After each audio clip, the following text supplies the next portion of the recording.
बिस्मिल्लाहिर्रहमानिर्रहीम। आज का मौजू है ईद कैसे मनाएं। मैं ये अर्ज़ करूं कि टूटे हुए दिलों की तस्कीन का ज़रिया मुहैया करना और रूठे हुए रिश्तों को जोड़ देना, ये हकीकत में ईद होगी। और ये वो इबादतें हैं जिन इबादतों को जनाब अमीरुल मोमिनीन ने नहजुल बलागा में बहुत अहमियत दी है। हम गुज़श्ता सेशन में तफसील अर्ज़ कर चुके हैं। पहला मरहला यह है कि माह मुबारक रमज़ान इख्तिताम पजीर होता है, तो हम अल्लाह से दो सवाल करें कि जो हमने अंजाम दिया है उसको कबूल फरमा और जो रह गया है उसकी आइंदा तौफीक नसीब फरमा। इसी को जनाब इमाम ज़ैनुल आबिदीन अलैहिस्सलाम ने सहीफ़े सज्जादिया की दुआ नंबर 46 में, जो ईद फित्र की मुनासबत से दुआ है, इमाम ने इसी चीज़ की तरफ तवज्जो दिलाई है, तौबा और कबूलियत के लिए। ईद जैसे आप जानते हैं कि हकीकत में ये रूहानी ईद है, ये कुछ जिस्मानी चीज़ें नहीं होती हैं, ये रूहानी एक पहलू है और उसमें अल्लाह सुब्हानहू व तआला ने एक चीज़ वाजिब करार दिया है और इस ज़माने में नमाज जैसी चीज़ मुस्तहब है। देखिए, नमाज ईद से पहले एक वाजिब है और नमाज ईद मुस्तहब है। नमाज ईद का फ़लसफ़ा क्या है? नमाज ईद का फ़लसफ़ा अगर आप हकीकत में देखें तो जनाब अमीरुल मोमिनीन और जनाब इमाम ज़ैनुल आबिदीन अलैहिस्सलाम की इन दुआओं और इन फरामीन से वाज़े होता है कि ये इज्तिमा है, इकट्ठा करना मुसलमानों को। लेकिन क्या किया जाए, अफसोस आज हम देखते हैं तो आज मस्जिदें हमारी तकसीम है। आप पूरे दुनिया भर में देखिए कि कहीं कोई किसी मुसलमान के नाम से मस्जिद हो, नहीं, मस्जिदें होंगी तो ये शिया की मस्जिद है, ये बरेलवी की मस्जिद है, ये देवबंदी की है, ये अहले हदीस की है, ये फलां की है। ये तकसीम के लिए नहीं, दीन इस्लाम का एक फ़लसफ़ा ये है कि आपने रोज़े रखे हैं, अब इकट्ठे होकर रब का शुक्रिया अदा कीजिए कि करीम अल्लाह तेरी ज़ात ने हमें एक साथ जमा होने की तौफीक दी है। ये एक इज्तिमा की निशानी है ईद। और इज्तिमा में भी अगर आप दुखी भी हैं तो अपने दुखों को दिल में रखिए, चेहरे से मुस्कुराहट हो और दूसरों के साथ मुआनिका का जोर दिया गया है, यानी फ़कत मुसाफ़ा नहीं बल्कि गले मिलें आप एक दूसरे को। और अगर इस अंदाज को हम अपनाएंगे तो दूसरे के अगर दिल में कुछ गम है तो उसकी तस्कीन का ज़रिया भी हम बन जाएंगे। लिहाजा ईद का पहला मरहला यह है कि दूसरों की तस्कीन का, दूसरों की खुशियों का ज़रिया बनिए। फिर ईद पढ़ेंगे। अब ईद में एक चीज़ जो मैं अर्ज़ करना चाहता हूँ वो ये है कि ईद में हम शिया 9 दफ़ा एक कुनूत पढ़ते हैं।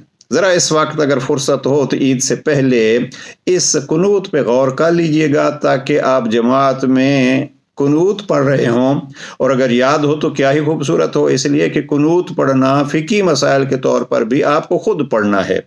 और कुनूत अगर पढ़ेंगे तो एक कुनूत जो है 9 दफ़ा मुस्तहब है आप पढ़ें, यानी 5 दफ़ा पहली रकत में, 4 दफ़ा दूसरी रकत में। वो कुनूत इंशाअल्लाह आपको याद होंगे और आप पढ़ेंगे, अल्लाहुम्मा अहलल किब्रिया वल अज़मा। लेकिन इस पूरे दिन में एक चीज़ जो मांगी जा रही है वो क्या है? अन तुदखिलनी फ़ी कुल्लि खैरिन अदखलत फ़ीहि मुहम्मदन व आल मुहम्मद व अन तुखरिजनी मिन कुल्लि सूइन अखरजत मिनहु मुहम्मदन व आल मोहम्मद। ऐ परवरदिगार, मोहम्मद आल मोहम्मद पर दरूद भेज और मुझे हर उस अच्छाई में शामिल कर जिस अच्छाई को तूने आल मोहम्मद को अता की है, और उस बुराई से और उस कमज़ोरी से मुझे दूर रख जिससे आल मोहम्मद को तूने दूर रखा है। ये है वो एक दुआ जिस दुआ को बादज़ हम्द व सनाए परवरदिगार 9 दफ़ा मांगा गया है। आइए हम भी ईद के दिन कम अज़ कम ये मांग लें कि अन तुदखिलनी फ़ी कुल्लि खैरिन, परवरदिगार हमें हर उस अच्छाई में दाखिल कर, शामिल कर जिसमें आले मोहम्मद थे। यानी क्या? यानी हम सीरत आले मोहम्मद रब से मांग रहे हैं। किस दिन? ईद के दिन। आइए कोशिश करें ये सीरत मोहम्मद और आले मोहम्मद अल्लाह से मांगें और उस सीरत के मुताबिक अपनी ज़िंदगियों को ढालें। अगर फुर्सत हो तो जनाब इमाम ज़ैनुल आबिदीन अलैहिस्सलाम की दुआ नंबर 46, सहीफ़े सज्जादिया दुआ नंबर 46, ये नमाज ईद से फारे होकर इमाम ने ये दुआ पढ़ी और जुमे के दिन भी इमाम ये पढ़ते थे। उसमें देखिए इमाम रब से क्या मांग रहे हैं, जो वो मांग रहे हैं हम वो मांगें, और जो अल्लाह से हम मांग रहे हैं वो हम अपनी ज़िंदगियों में भी दिखाएं। मसलन मैं एक दो जुमले इसके अर्ज़ कर दूँ इस दुआए ईद के। इमाम फरमाते हैं या मन यरहम मन ला यरहमुहुल इबाद व या मन यक़बलु मन ला तुक़बलुहुल बिलाद।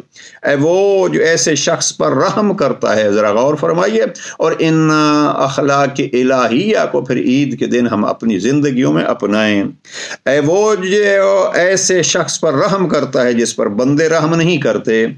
वो जो ऐसे गुनाहगार को कबूल करता है जिसे कोई कित्ते ज़मीन उसके गुनाहों की वजह से कबूल नहीं करता। वो जो अपने हाजतमंदों को हकीर नहीं समझता। वो जो गिड़गिड़ाने वालों को नाकाम नहीं फेरता। अब ये वो सिफात इलाही हैं जिनका वास्ता हम देके अल्लाह से मांग रहे हैं, यानी अल्लाह मांगने वालों को कभी दुत्कारता नहीं और हकीर नहीं समझता। अब हम दूसरा वाजिब जो है मुस्तहब से भी पहले वो है फितरा, और फितरे के अहकाम आप इंशाअल्लाह जानेंगे और जानने चाहिए। कोशिश किया कीजिए, अहकाम फ़िक़्ह को भी सीखना ज़रूरी है। अब उसमें क्या है कि आप पर वाजिब है फ़कीरों को दें। अब फ़कीर और मस्कीन को दें, लेकिन एक चीज़ आप देखिए इस फ़ितरे की अदायगी में भी क्या ख्याल रखा गया है। शरीयत कहती है आपके जो अजीज़ व अकारिब हैं सबसे पहले अगर उनमें कोई फ़कीर और मस्कीन है तो उसका ख्याल कीजिए। यानी नमाज जैसे मुस्तहब उसमें इबादत में उसमें कहा आप एक दूसरे के कंधे के साथ कंधा लगा के सब मिल के ये दुआ कीजिए। और जब फ़ितरे जैसे वाजिब की बात आती है तो सबसे पहले अपने रिश्तेदारों को मद्देनज़र रखिए। इसलिए मैं कह रहा हूँ कि ये टूटे हुए और रूठे हुए रिश्तों को जोड़ना ये एक ईद का बेहतरीन फरीज़ा और एक बेहतरीन ज़रिया होगा। मैं अक्सर अर्ज़ करता रहता हूँ कि आप ईद के दिन जितने भी नाराज़ थे उनकी नाराज़गियों को, उनकी गलतियों को नहीं देखिए, अपनी गलतियों को देखिए। और जैसे इमाम ज़ैनुल आबिदीन अलैहिस्सलाम ने फरमाया है, अल्लाह से उन गलतियों की माफ़ी मांगिए और उस माफ़ी मांगने से पहले कीजिए परवरदिगार मेरे एक अजीज़ ने मेरे साथ ज़्यादती की है, मैं उसको माफ़ कर रहा हूँ। आज ईद के दिन मैंने उसको माफ़ कर दिया है और फिर मैं उसको मिलने जा रहा हूँ। सफ़े नमाज में मुझे मिला है तो मैं आगे बढ़ के उसको मिलूँगा। अगर ख़ातून है, बहन है मेरी, कोई और रिश्ते की ख़ातून है जो नमाज में नहीं है, मैं उसके घर जाऊँगा। वैसे कोई मेरा बुज़ुर्ग है तो शायद नमाज से पहले भी मैं उसके घर जाऊँ। रूठा हुआ था, आज ईद का दिन है, हम आए हैं आपको मुबारकबाद कहने। हमारे यहाँ अक्सर ये किया जाता है जी वो नहीं आए तो हम क्यों जाएं, और अब वो नहीं आया तो उसने गलती की, आप उसी गलती को नहीं दोहराएं। आप नहीं जाएंगे तो आपने गलती की है, लिहाजा आप पहल कीजिए। जनाब अमीरुल मोमिनीन नाजुल बलागा में फरमाते हैं कि दूसरा तो इससे रिश्ता तोड़ने में मजबूत न हो तो रिश्ता जोड़ने में उससे ज़्यादा मजबूत हो। लिहाजा ईद के दिन ये कोशिश कीजिए कि रूठे रिश्तों को मनाएं। और मैं दूसरे अहबाब से जो साहिब फ़हम हैं उनसे ये गुजारिश करूँगा कि आपको अगर मालूम है कि कुछ अजीज़ान आपस में रूठे हुए हैं, हमारा ये ईद से एक दिन पहले वीडियो इशू करने का मकसद ही यही था। और खुदा करे हमारे इस टूटे फूटे अल्फाज को कोई सुन के ये कदम उठाए और उसको मालूम है कि वो दो भाई आपस में रूठे हुए हैं तो मैं आगे बढ़ूं और इसका कितना सवाब है। आपका हर कदम जो दो रूठों को मनाने के लिए उठाएंगे, आपका हर बोल जो दो रूठों को मिलाने के लिए आप बोलेंगे, ये भी, और बल्कि आप अगर कुछ खर्च करते हैं, मैंने पहले कहीं अर्ज़ किया, जनाब इमाम जाफ़र सादिक अलैहिस्सलाम फरमाते हैं अगर माली वजूहात की बिना पर वो रूठे हुए हैं तो मुझे इमाम सादिक का माल दे के उन रूठे हुए भाइयों को मना दें। ये माल जो खर्च होता है ये बजा खर्च हुआ है।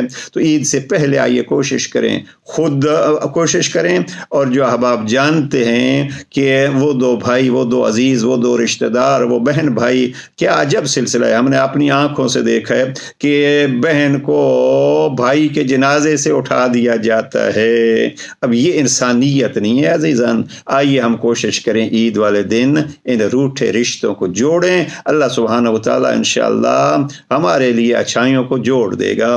بس اتنا عرض کروں کہ مال کے خرچ میں بھی رشتہ داری کا خیال کریم اللہ نے رکھا ہے، اور رشتہ داری میں بھی کیا ہے، قرآن مجید سورہ بقرہ کی آیت نمبر 215 کو دیکھیے، وہاں ارشاد پروردگار ہوتا ہے کل ما انفقتم من خیر فللوالدین والاقربین والیتامی۔